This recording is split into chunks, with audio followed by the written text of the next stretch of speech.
Yadadri thermal power station కు సంబంధించి ఏవైనా సమస్యలు ఉన్నట్లయితే తక్షణమే పరిష్కరించాలని మిర్యాలగూడ ఆర్డీఓ శ్రీనివాసరావును జిల్లా కలెక్టర్ నారాయణ రెడ్డి ఆదేశించారు. అదేవిధంగా ఇటీవల థర్మల్ పవర్ స్టేషన్ లో పనిచేసే కార్మికులు జ్వరాల బారిన పడుతున్నారని పత్రికల్లో వచ్చిన వార్తలకు స్పందించిన జిల్లా కలెక్టర్ కార్మికులు జ్వరాల బారిన పడకుండా చర్యలు తీసుకోవాలని చెప్పారు. గురువారం నల్గొండ జిల్లా కలెక్టర్ సి నారాయణ రెడ్డి దామరచెర్ల మండలంలో ఉన్న యాదాద్రి థర్మల్ పవర్ స్టేషన్ ను సందర్శించారు. పనుల పురోగతిపై ఆయన వైటీపీఎస్ ఉన్నతాధికారులతో సమీక్షించారు. పనులు నడుస్తున్న తీరును అధికారులతో కనుక్కోవడమే కాకుండా పనులు జరిగే ప్లాంటుకు వెళ్లి ప్రత్యక్షంగా పనులను పరిశీలించారు. థర్మల్ పవర్ స్టేషన్ కు సంబంధించి ఏవైనా సమస్యలున్నట్లయితే తక్షణమే పరిష్కరించాలని మిర్యాలగూడ ఆర్డీఓ శ్రీనివాసరావును ఆదేశించారు.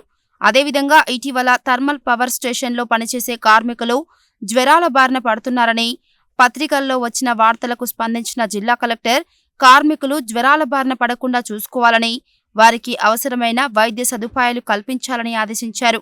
ప్లాంట్ మొత్తాన్ని జిల్లా కలెక్టర్ తిరిగి పరిశీలించారు. వైటీపీఎస్ కు సంబంధించి భూసేకరణ బకాయిలున్నట్లయితే చెల్లించేందుకు చర్యలు చేపట్టాలని ఆర్డీఓను ఆదేశించారు. జిల్లా కలెక్టర్తో పాటు YTPS chief engineer Sammaiah, Miryalaguda RDO Srinivasarao తదితరులున్నారు.